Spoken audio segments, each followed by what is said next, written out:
It's been reported that the Chicago Bulls are actively shopping Nikola Vucevic. We're going to be talking about some hypothetical trades which would ship Vuce off and what this would look like for the Chicago Bulls. This is your host, Rico Greenhowe, and this is another episode of Bulls Digest. Before we go ahead and jump into it, wanted to let you guys know that 78.3% of you guys that watch the videos are not subscribed to the channel. Make sure you hit that subscribe button so you can stay up to date with the latest news and happenings around your Chicago Bulls.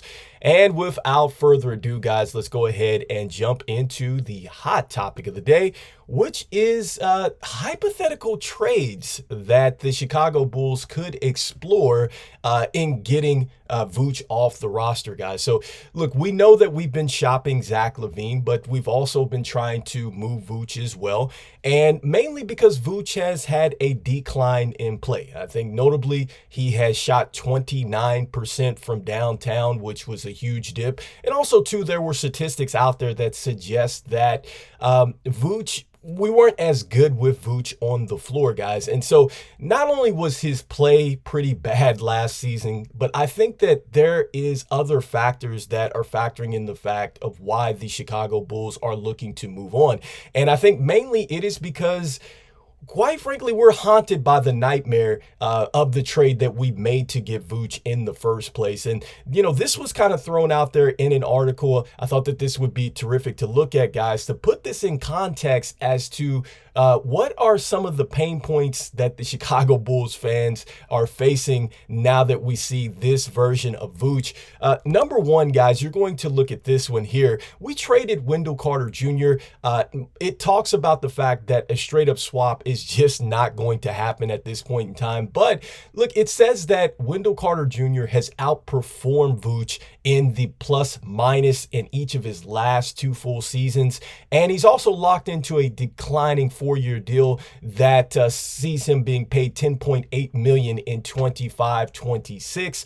So not only is the contract favorable out there to Orlando, also too, he's outplayed Vuce at this point in time. And so, you know, another thing that is a pain point for us Chicago Bulls fans is that the picks that we sent off turned into Franz Wagner here. And so look, he has averaged 18.6 points per game, 4.1 rebounds a game, and 3.5 assists. And now he has gone off and he signed a nice extension, guys. So these are two pain points to go along with the fact that Vuce hasn't particularly played well. And the one thing that I will say about this is that if he is not traded, I think that a lot of people probably feel more comfortable with Vuce being on the roster than they did with Zach LaVine, which I think is a little bit of madness because I think that both have showed a lot of professionalism. And I think that Vuce has been straightforward. I think that Vuce, the moment that he signed this deal, he said, look, we have underperformed. And he's like, look, I really feel like this is going to be maybe one of our last seasons together, when he was referring to LaVine, DeRozan, and him.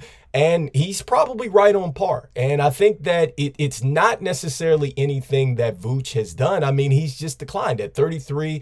You know, you hope that he's able to pick it back up maybe a little bit. There is the talk that now that DeMar DeRozan is gone, maybe he has a little bit more space on the offensive end of the floor. You know, but he's still, when you look at it with the decline and everything, guys, he's still an 18-10 guy. I mean, so, you know, there is a lot of teams out there that would want the 18-10. I just don't know if they're wanting necessarily the contract at this point in time, which is not terrible. But just with him being on a decline, we don't know what is going to happen. So I'm just saying, if Vuce does come back, I don't think it's going to be a disaster. And I absolutely feel like somebody at the trade deadline would definitely want Vuce.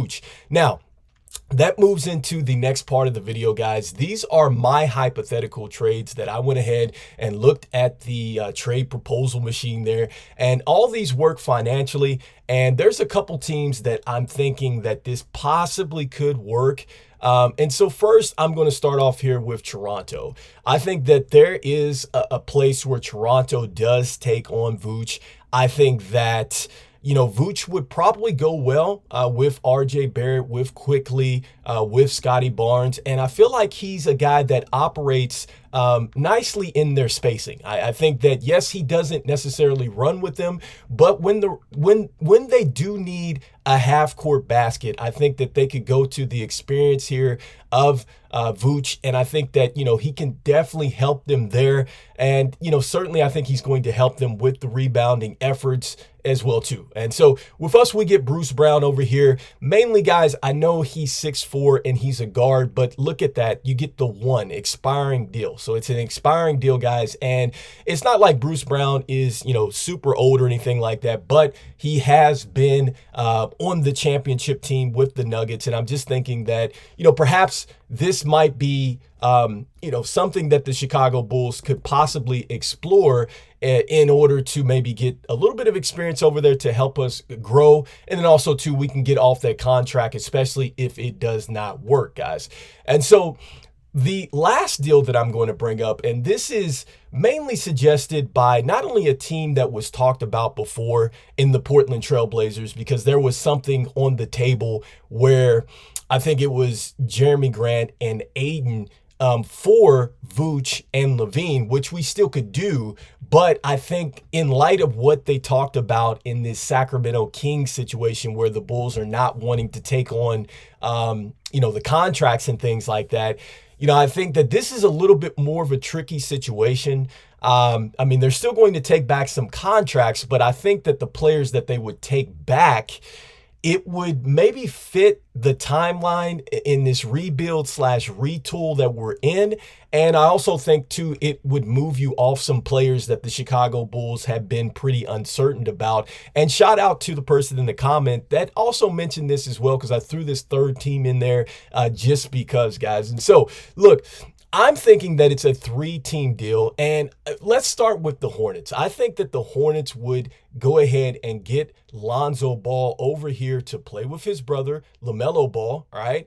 And they maybe take a chance with that dynamic with Brandon Miller. Perhaps they take a chance with this younger crew, and they think that, hey, maybe Lonzo will come back with LaMelo, and perhaps we can push the pace in the East there. I think with the Trailblazers, it was talked about that they wanted to possibly move on from Ayton and then to Jeremy Grant. Maybe they take a chance with Vooch here, and then they try to figure out something that they're going to do with Ayton, why they bring along Donovan Clegan. That could possibly be something that would work. Here's a guy that is experienced, and maybe he comes in and he plays like what that Malcolm Brogdon role was for the Trailblazers here. And for the Chicago Bulls, they get Jeremy Grant, and then they get Grant Williams over here. So you're looking at the contracts, guys. The one thing that I want to point out with Grant Williams, he's 25 years old. You get Jeremy Grant here. I think he's going to be 30, but you're seeing the 4 years and the 3 years here.